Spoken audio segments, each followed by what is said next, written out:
بسم اللہ الرحمن الرحیم۔ سینٹر آف اسلام کے پیارے ناظرین، السلام علیکم۔ ناظرین، آج کی ویڈیو میں ہم آپ کو بتائیں گے حضرت علی رضی اللہ تعالی عنہ کے فرمان کے مطابق کون سی لڑکی یا لڑکا شادی کے لیے بہتر ہے۔ امام علی علیہ السلام کی خدمت میں ایک شخص آیا اور عرض کرنے لگا، یا علی، میں نے اپنی بیٹی کی شادی کروائی لیکن چند ماہ بعد وہ شادی ٹوٹ گئی۔ آج کل لوگوں کا پتہ نہیں چلتا، بظاہر تو بڑے اچھے لگتے ہیں لیکن رشتے رکھنے کے بعد اصل چہرہ ظاہر ہوتا ہے۔ کیا کوئی ایسا عمل نہیں جس سے ہم شادی سے پہلے یہ دیکھ سکیں کہ یہ لڑکی یا لڑکا شادی کرنے کے قابل ہے یا نہیں؟ تو امام علی علیہ السلام نے جو جواب ارشاد فرمایا اس کو سماعت کرنے سے پہلے اگر آپ اس چینل پر نئے ہیں تو اپنے اس چینل کو سبسکرائب کر لیں تاکہ فیوچر میں ہماری آپ سے ملاقات ہوتی رہے۔ حضرت علی رضی اللہ تعالی عنہ نے فرمایا،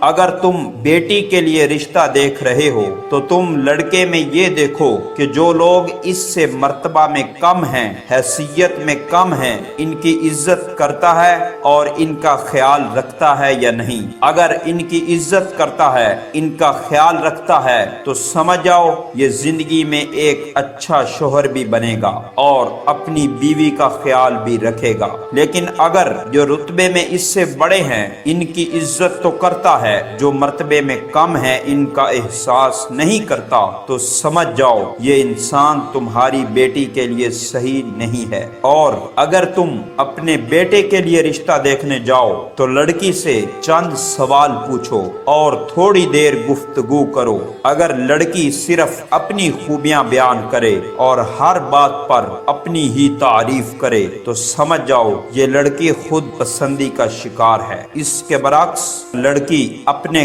گھر والوں کی عزت کی بات کرے، اپنے والدین کی عزت کی بات کرے اور دوسروں کو عزت دے تو وہ لڑکی آنے والے وقت میں کسی بھی انسان کے لیے اچھی بیوی ثابت ہوگی۔ اور آخر میں حضرت علی نے فرمایا، اگر کوئی انسان ان دونوں اعمال کے بعد بھی گھبرائے اور فیصلہ نہ کر سکے تو وہ گھر آ کر 27 مرتبہ سورت کوثر پڑھے اور سو جائے۔ اگر خواب میں خوشحالی دیکھے، وہ لڑکا یا لڑکی اچھے لباس میں دیکھے تو سمجھ جائے کہ یہ رشتہ مبارک ہے۔ اس کے برعکس اگر خواب میں آگ، شیطانی مناظر، خون یا اس لڑکی اور لڑکے کے خراب روپ دیکھے تو پھر وہ رشتہ تمہاری بیٹی یا بیٹے کے لیے درست ثابت نہیں ہوگا۔ تو ناظرین، اگر آپ اس چینل پر نئے ہیں تو اپنے اس چینل کو سبسکرائب کر کے اس چینل کا حصہ بن جائیں تاکہ فیوچر میں